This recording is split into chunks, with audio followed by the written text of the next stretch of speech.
This week we're digging into those electrical supplies and we're doing a practice board to practice connecting our wiring and figuring out how this all works and how to make it work in your dollhouse. So stay tuned and see how to complete a practice board.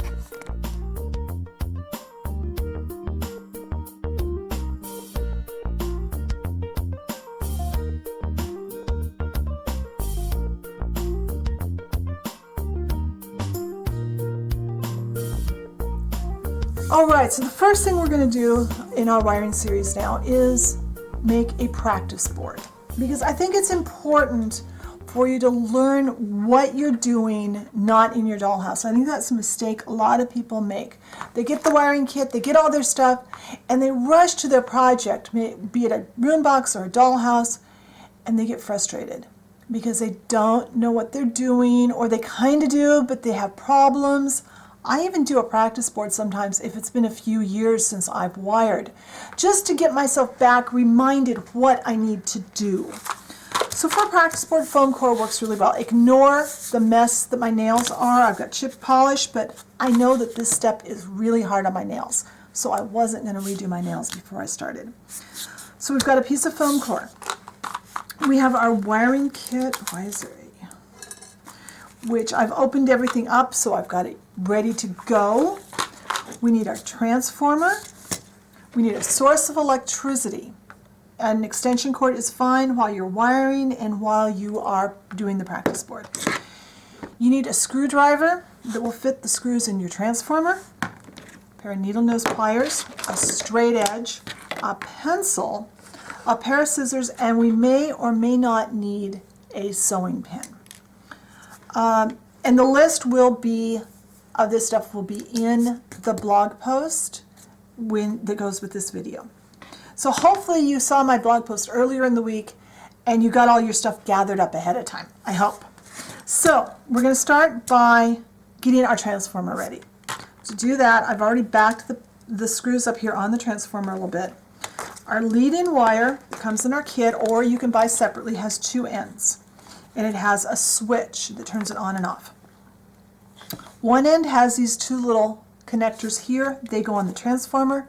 This goes into our wiring on our house, or our room box, or our practice board. Slide these in. Remember, don't have this plugged in when you're doing this. You don't want power going to your wiring on any step. You just have the power on when you are testing it. Screw down. Screw down. Now that's connected. Now we need to lay our first strip of tape wire. So I like to draw a pencil line. I'm going to do my pencil line kind of, about halfway down my board here, just so I can work off both ways. Maybe I can kind of show you a couple of different things. All right, so we've got a pencil line. We've got our tape wire. One of the things I love about Cricut tape wire is it has two colors of tape running through it.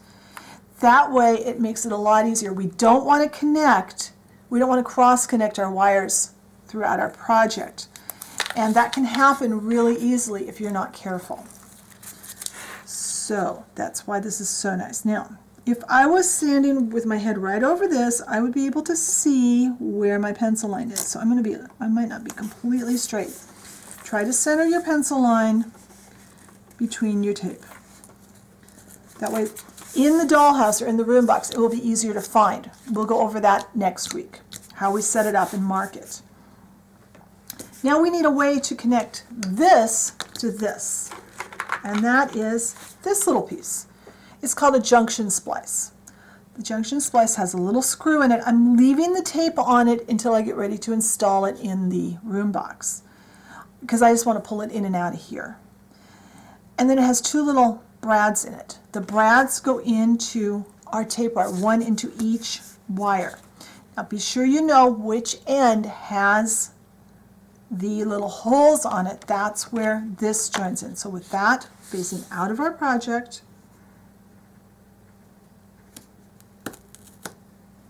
go in there.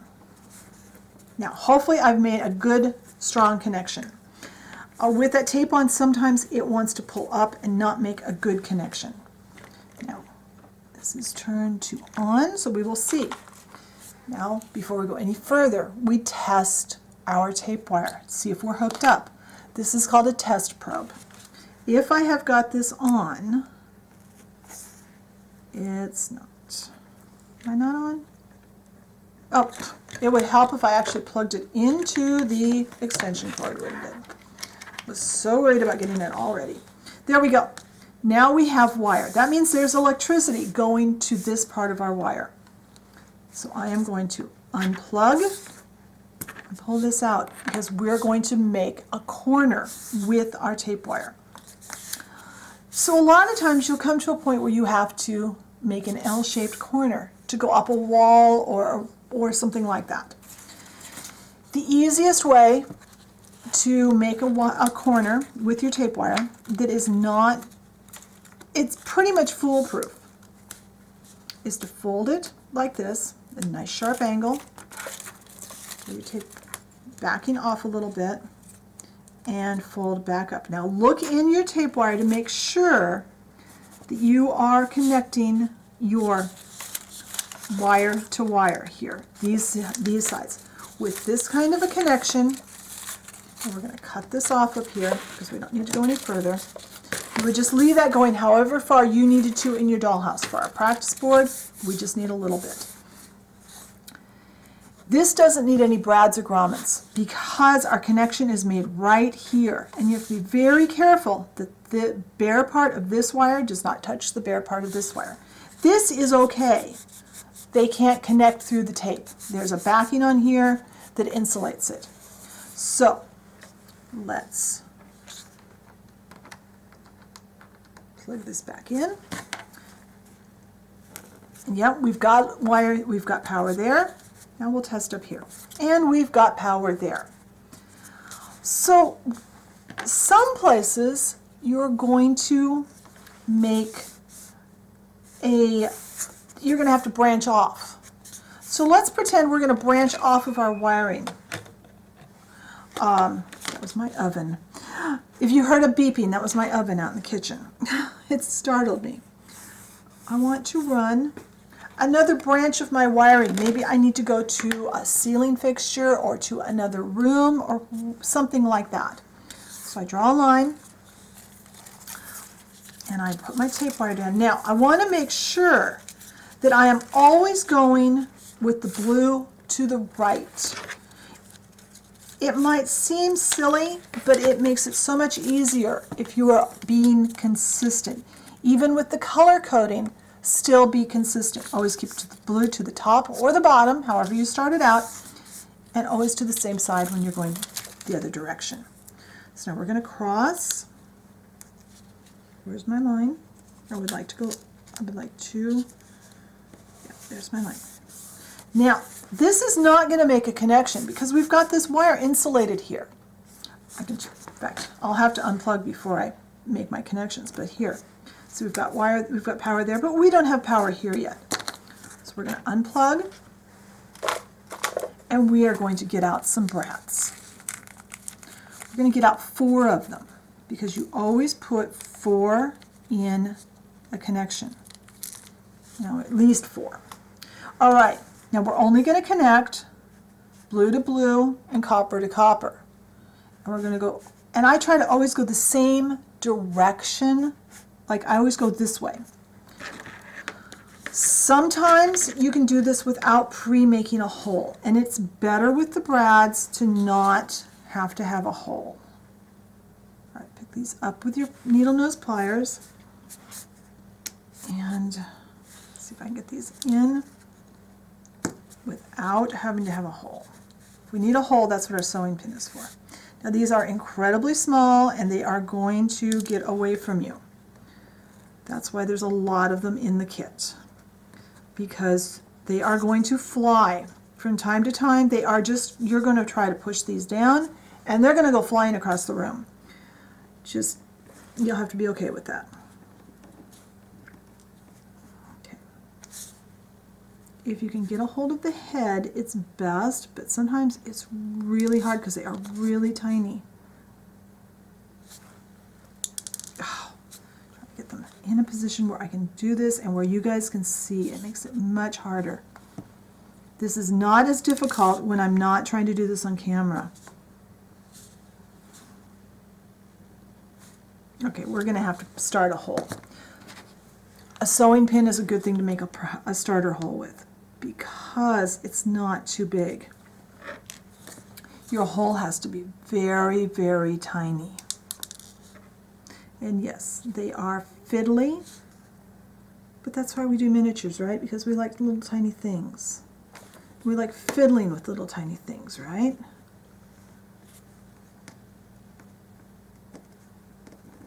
All right, we've got the first one in.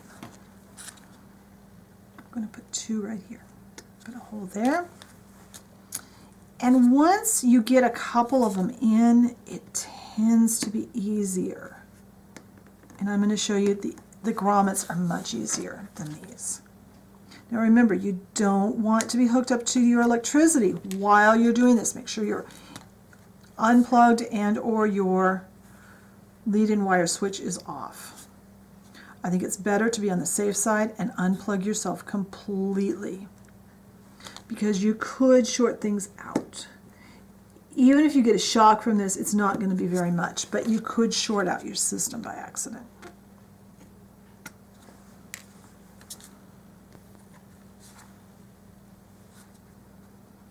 See how once I got the system down, it's much easier on these. I say that and then I drop it. Come on. This one just does not want to get picked up. All right.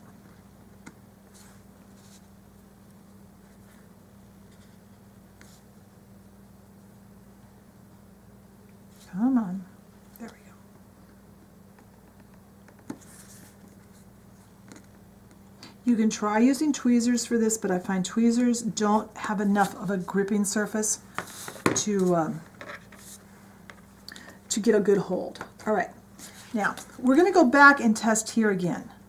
Yes, we still have power in case we loosen something, because it can be very frustrating to start trying to test and not get any connection and then realize, oh, I knocked the junction splice loose. Trust me, I speak from experience. And now we've made a connection. We have connected this tape wire and this tape wire, and they were totally separate before. Same thing if you're going to make a corner. Maybe you're going to go up a wall and then you're going to go across into a room. This would be one way to wire separate floors in a dollhouse. Like my Harrison, there are 3 floors to that dollhouse. So I have a tape wire running around the bottom floor.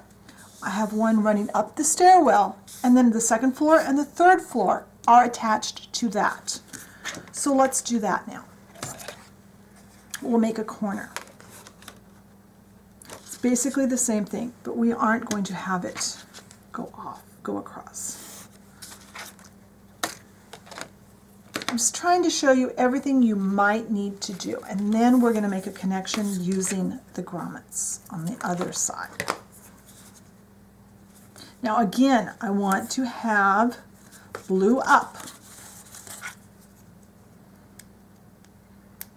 If you always keep your wires going the same way, it makes it so much easier. And if you had a brand of tape wire that didn't have 2 colors, it's absolutely mandatory that you keep them that way. All right. Let's see, we need a couple more of these guys out.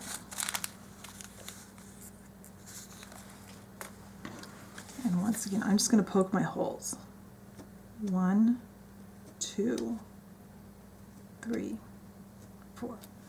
You only need 1 in each wire, but having 2 it's kind of a safety thing. That's my timer. I'm going to finish this up and go tend to my bread I'm making. Let's get this done.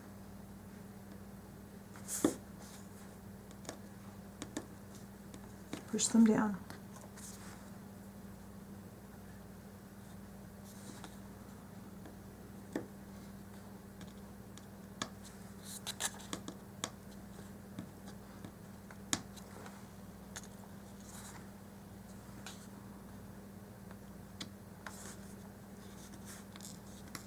Oopsie. Ah.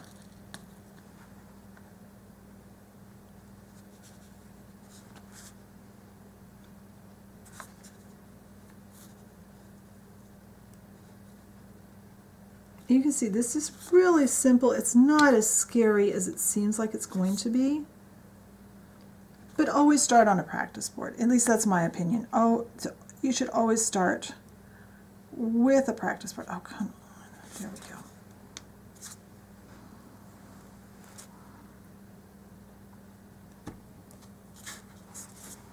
I like to use, you probably noticed, I'm using the side of my pliers to set that.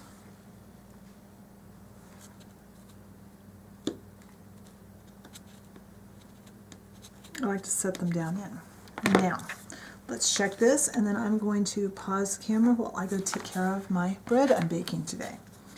Double check. Yes, we've still got a connection. We still have that connection, and we've still got that connection. And we could just keep going all around the dollhouse this way. When I come back, we're going to come off up here, and we're going to use grommets to do that connection. All right, so we're going to start by unplugging. I'm going to put these guys back over here in the box. I'm going to get out the grommets and this tool. This is what we put the grommets in with. We're going to, inside of here, and certain kinds of wooden dollhouses you're going to need to use grommets. I actually prefer them in all wood. The manufacturer of this kit recommends these, especially in MDF. This drill bit is used in the wood to start your hole. We won't need to do that in the foam core. And this just goes in here and is screwed in. All right, let's cut a piece of wire, of tape wire again. Put this over here.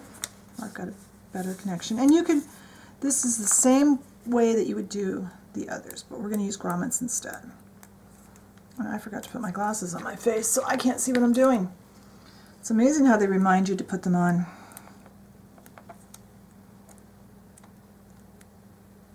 This is what's really hard on your nail polish, so don't do your nails right before you're going to do this.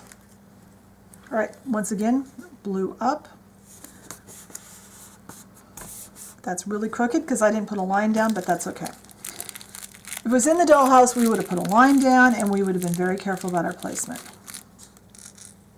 We don't need that many. We need, I'm going to have probably 5 out because they tend to run away.